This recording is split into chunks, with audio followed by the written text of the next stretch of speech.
Couple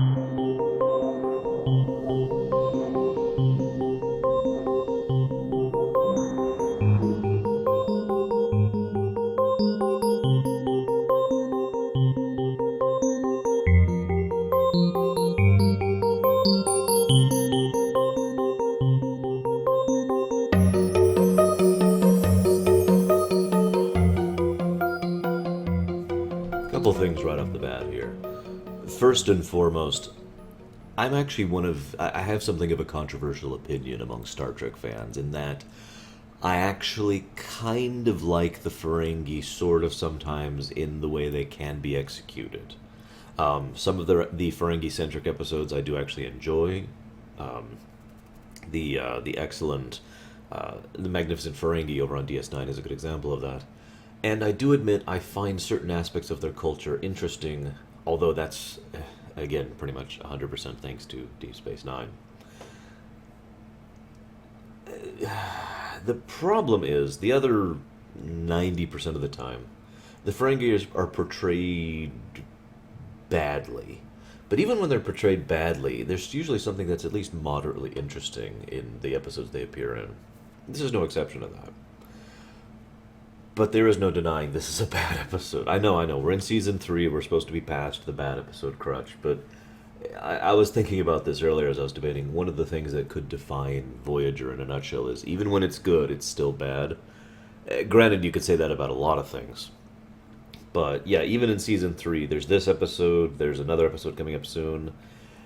And then there's the so-called trilogy of terror. We'll get to that much later. That's towards the end of the season. Anyways, I'm getting off track. The point here being, this is a bad episode.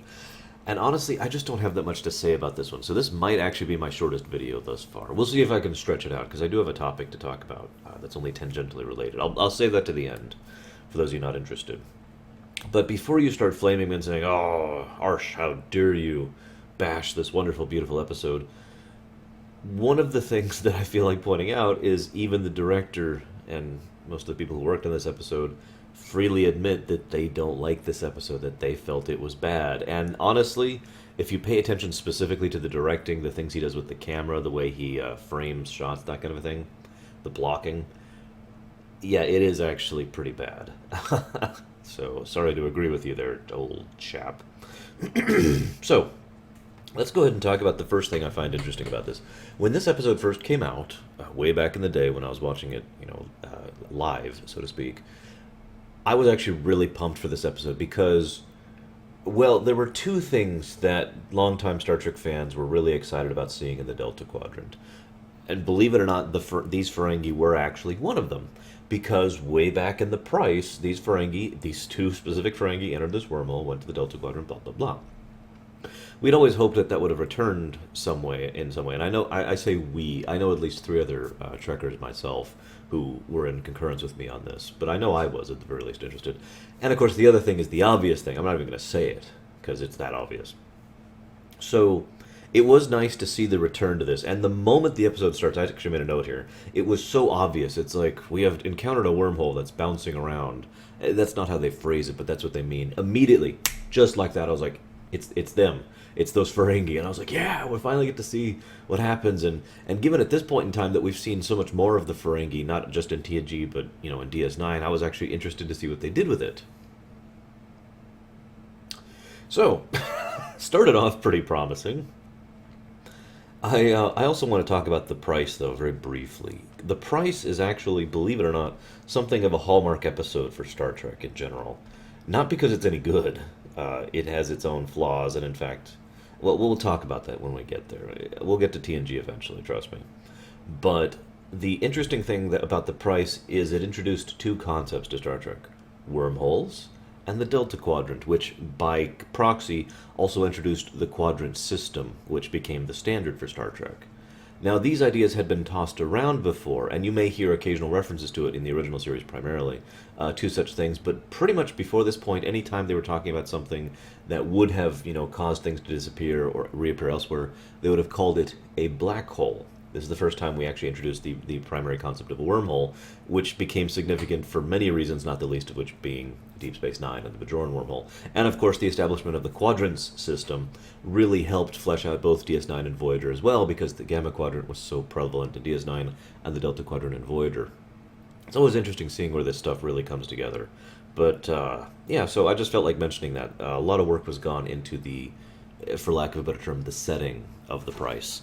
It was also one of the first times they really concretely hammered down the new warp drive system, or rather, the warp system in general.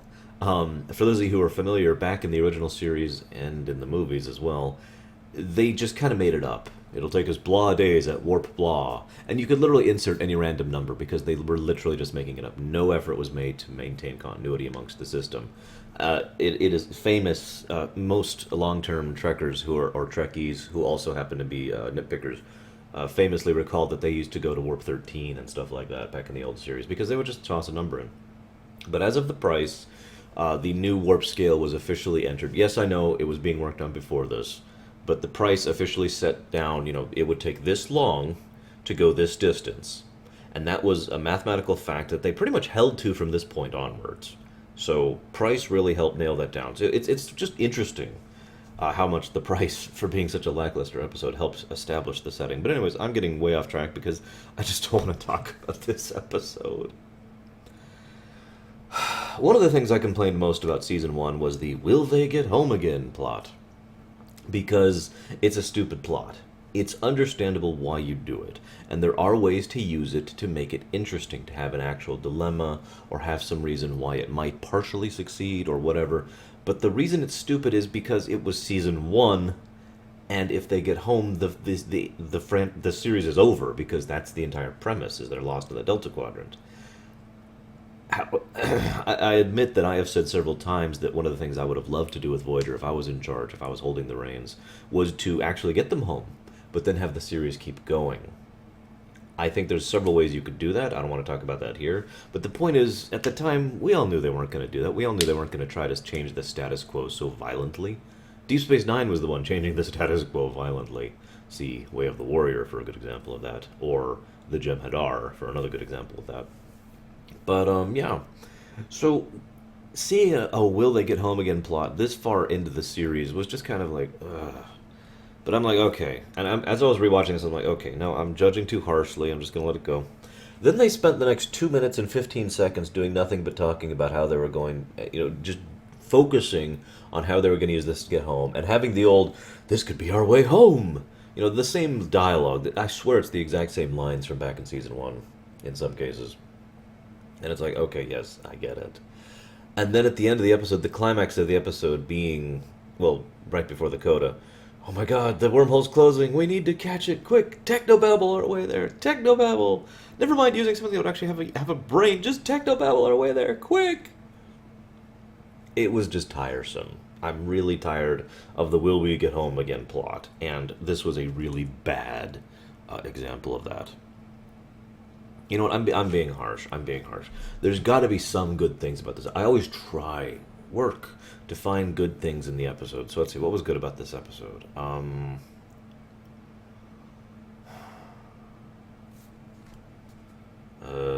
on. Surely there's something here. Okay, I got one thing. The gentleman who plays Neelix, I can't think of his name right now. I'm kind of running on a little lack of sleep right now. The gentleman who plays Neelix, as I said before, I said it again, he's actually a pretty decent actor. He did a surprisingly good job as the Grand Proxy in this, right up until the face-palming scene. I'll talk about that in a bit. And I actually liked his portrayal. It is no wonder that he would later end up portraying an actual Ferengi over on Enterprise, and actually do a pretty good job of it over there, too. All things considered. One of the two Ferengi I liked in that Enterprise episode. So, yeah, that's definitely a positive. There is another positive, but I'm actually going to save that for, basically for dead last here. So, we'll get to that other positive bit.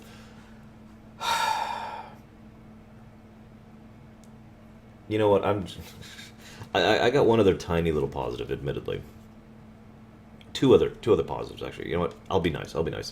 The other positive is the fact that the gentleman playing the elder sage, the greater sage, whatever he called himself, he actually did a really good job of it. I think he portrayed probably the best example of a Ferengi as they should be that I've seen in general. Quark is kind of an exception. That's why I say this guy was better. This guy was a typical Ferengi, but he was well presented. Quark isn't actually a typical Ferengi. He's a great character and brilliantly played, but not typical. This guy was a good, well done, typical Ferengi, and I liked that. The lesser sage was being portrayed by someone who was a caricature, badly done, typical Ferengi. Did not care for that. But it's interesting that they did have the two styles of approach to their characters balancing each other out there. And I did like their line when they're on the funeral pile of, they're burning and they're about to be burned alive, and he turns to him and says, "Hey," and he says, "What? We had 5 years, however long it is, of pure profit." And he's like, "Yeah, we did, didn't we?" I actually like that scene. It's small and subtle, but it does have certain connotations, and it is very indicative of the mindset of the typical Ferengi, and I kind of liked that, so that's a positive. Yeah, that's all I got. I've just got 3 more big points to hammer in here.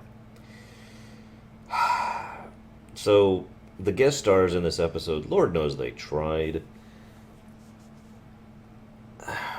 Nothing, I really have nothing good to say about it. Their performances came off as, well, let's just say that if you've ever seen young people perform Shakespeare where they go way over the top with over acting every single scene. Hell, I actually did that too well. I need to actually do it worse. Over acting. There we go. That's better. It's hard to portray that. I took so many lessons to not act that way. That's how so many of the guest stars felt. And I'm not even just talking about the singer guy. All of them were just, "Oh, sir, we must." I can't do it. I can't do it. It was bad. It was bad. It was bad. It just drove me nuts. And then, of course, we have the scene where the Ferengi. I'm just going to run through these here because this is just terrible. The Ferengi try to talk. They try to swindle Janeway, and they're captured.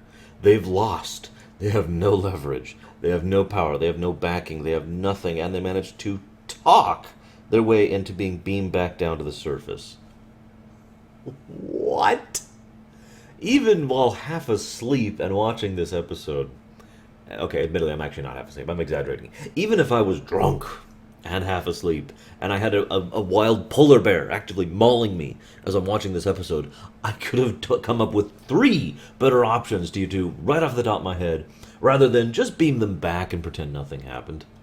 Really, Janeway? That's also ignoring the fact that even if the Ferengi actually have any good points in their argument, they are actively trying to swindle you, being obvious about it, and you know that.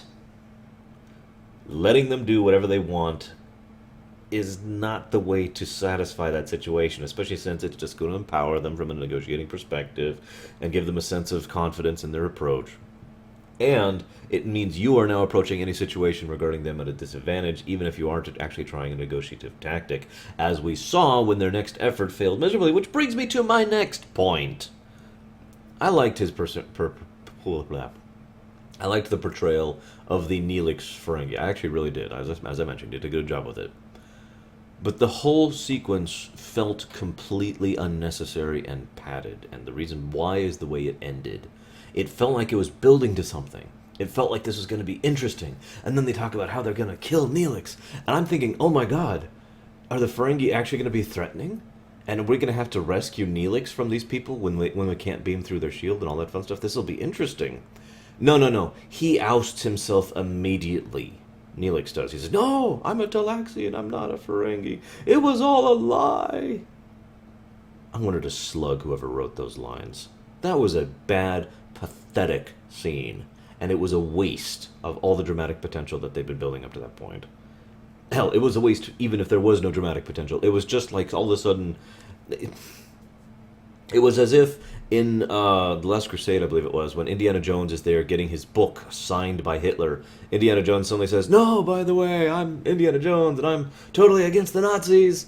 And then he just walks away because they let him go. Then the Ferengi, oh my god. Then the Ferengi beat up and overpower. Oh my god. They beat up and overpower a Starfleet security officer that already had. Literally, I actually literally did this when I was watching the episode and I saw that. And I'm like, because I saw it coming too. And then we see him in sickbay and it's just like, oh my god. And then, despite having Tuvok at tactical and Wunderkind Harry over on science, they are completely powerless to prevent the Ferengi from getting into their shuttle, leaving the ship, and then going to get their stuff. Completely powerless. I've talked before about how watching Voyager, the ship specifically, and the crew to an extent, be completely threatened by species or groups or situations where it should be not threatening was completely irritating and frustrating. One of my favorite examples is, of course, Voyager being held hostage by a non-spacebound race. This is the worst example of that, I think. The USS Voyager, top of the line, Intrepid class warship. Granted, it's an explorer vessel, but it was a ship made for battle. We see that, we hear that several times. This wonderful ship and all its top line crew who are very motivated to get home and to ensure that these Ferengi don't do what they're doing, be completely powerless, and everything they do is just completely segued. They can't accomplish anything. Oh my god, people, really? And it's the other thing I've talked about before. They're so slow to do anything. Their reactions to crises are beep beep. I'm actually going to try and emulate a scene for you, okay? What has just happened is they've just fired and blasted their way out of the shuttle bay, okay? That's usually something you want to react to now. But instead of now, what we have is beep beep, beep beep. Captain, they appear to have used phaser fire within the shuttle bay. Cut to the captain. We need to do something about that. Activate a tractor beam or whatever. Now that may not sound, again, I want to stress this point, that may not sound as bad as it is. Because that's only like 10 or so seconds. But that's 10 or so seconds in an emergency crisis situation that you just burnt, wasting your time. Oh my god, it was so ham-handedly railroaded into the Ferengi getting away. And the funny part is, it wasn't about the Ferengi. See, the reason that was written that way was they needed the Ferengi to bungle the wormhole, because that's what the Ferengi do, is they bungle things, so that the Voyager couldn't use it to get home. That was the reason. They needed to make sure Voyager couldn't get home, because Voyager can't get home. We can't change the status quo. Don't be ridiculous. God, I hate this episode. Whatever, I'm done. Let's talk about that last thing. I said there was one other positive thing, and I have something to talk about that's only tangentially related. And that is, I'm just going to quote myself here, the idea of one person with a replicator completely altering society. This is the only interesting thing about this whole episode for me. And honestly is the only thing I kept thinking about after the episode really finished, was how fascinating it was, because it was actually very well portrayed, I felt. How much, except for the ending, I'll get to that later, but how much a small group could have such a huge impact. It's two people and one piece of technology. It may be two or three, but the point is basically nothing. But these two people managed to accomplish so much because A, they know how to use that technology. They know how to hide it. They know how to mask it. They know what to do with it. And B, it is so far advanced past anything that these people have ever encountered that it gives them an edge that's almost impossible to bypass. Even if, for whatever reason, the people that rose up against them, and I actually found myself wondering what would have happened if those people had taken their weapons, whatever they have, torches maybe, a pitchfork, sword, I don't know, a Bronze Age, so not much, and tried to revolt against these people, against these Ferengi, I think they would have been slaughtered, because all the Ferengi would have to do is replicate a phaser. One. It wouldn't even need that much of a charge, because you don't have to kill all of them. First of all, phasers have a wide dispersal setting, and we've seen that before you think I'm just pulling from the technical manuals. That has actually happened on Voyager. So it would not be hard to just stun them all. You don't even have to kill them. Just stun them all. Or you could kill a few. And seeing these people shoot down your people with guns that shoot lightning, weapons that shoot lightning, yeah, that would probably quell that rebellion pretty quickly. What if they wanted them to provide some kind of resources so they could produce, whatever it is that they needed? They could do that too. They have a replicator. I found that very concept far more fascinating than the episode gave it credence. It's actually kind of funny to me because it's very appropriate that the Ferengi would completely bungle the situation they were handed. They were given the keys to a society, arguably to the entirety of of culture and history for that world henceforth. It's exactly the kind of thing the Prime Directive actually is around to stop. The good example of the Prime Directive. Those two people were fundamentally, selfishly altering the course of history for that whole world, probably forever. And they could have done so much more with it. The amount of things they could have done is almost staggering to consider. Imagine if you slowly were replicating, oh, I don't know, something that could be used long term wise, like tools of observation, scanning, or producing food that didn't have contaminants or otherwise, or trying to introduce medicine into the society. There's so much you could do with that. They, of course, used it to make profit. I swear to God, the Ferengi were modeled after Wario, which is funny because I actually kind of like Wario because he is not interested in any actual goal. He is interested in the acquisition of stuff. He doesn't, even if that doesn't make sense, even if it's actually against his benefit long term to acquire stuff, he still just wants to acquire things. He wants to grab it all. And honestly, that does sound rather Ferengi, doesn't it? And I think that's one of the things I like about the Ferengi when they're implemented properly, because, well, there's no easy way to say this. Star Trek always has had the hat problem. For those of you not aware what this is, it means so many of the species are summaries, bullet holes, or not bullet holes, wow, bullet points of species. Now there are exceptions to this, of course, but for the most part, most of the random species we meet, usually only once or twice, they are not fleshed out as a culture. And I'm not actually bashing Star Trek for this. Don't mistake me. That is done because it's hard to flesh out an entire culture of an entire planet of species, or more than planets in some cases, when you have 45 minutes to do it in, right? And it's a very well-known thing that, the Romulans are all the same and the Klingons are all the same. But one of the things Star Trek tends to do is branch out from that. We tend to see Romulans who aren't the Romulan norm. We get to see more insight in them as a culture, as an actual culture, rather than as a caricature of one. Same is true with the Klingons, and the Vulcans, and the Bajorans, and the Cardassians. A lot of this happened in DS9. Some of it happened in TNG. The Klingons really did come into their own in TNG, if you pay attention. DS9 just kind of ticked the ball and kept running with it. Martok! But the reason I bring this up is the Ferengi originally had a different hat. It's one of the very few species that completely changed in their presentation, in their hat, across Star Trek. They originally had the hat of the big, ominous threat. They were supposed to, I know this is well repeated, they were supposed to be the big threat of TNG. That did not work. And so, then their hat became, Pratt. But even the Ferengi tend to stretch out beyond that. Notably, Quark and Rom over in DS9 are good examples. And I feel like it would have been far more fascinating to see someone like Quark be here. Because I have no doubt, this is where the layers come in. Quark's first reaction would be the same as these two Ferengi was. Let's exploit the crap out of these people and create this whole new hierarchy. Organization. Can't pronounce things this morning. This whole new organization with me at its head, and he would enjoy that for a while, probably even for a few months, I'd say. But then he'd start to realize that he was ruining his long-term potential and profitability by his short-term short-sightedness, because Quark has a brain, and Quark actually does care about other people. He hides it pretty well. And my point is, Quark has other layers to him, and it would be interesting to see him grow and shape and get to the point where Voyager comes along 5 years later and Quark is still there, still with his replicator, but at this point in time he has integrated himself into society rather than supplanted it.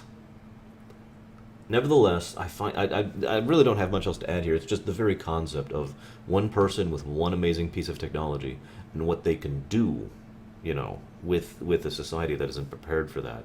It makes you wonder, doesn't it? And it's probably one of the reasons why the ancient astronaut, or the whatever that theory is about aliens coming down and helping humans. It's one of the reasons I feel like that theory has had such ground over the years, despite basically being proven wrong a few dozen times, is that the idea of some technological jump forward due to external circumstance is an interesting concept.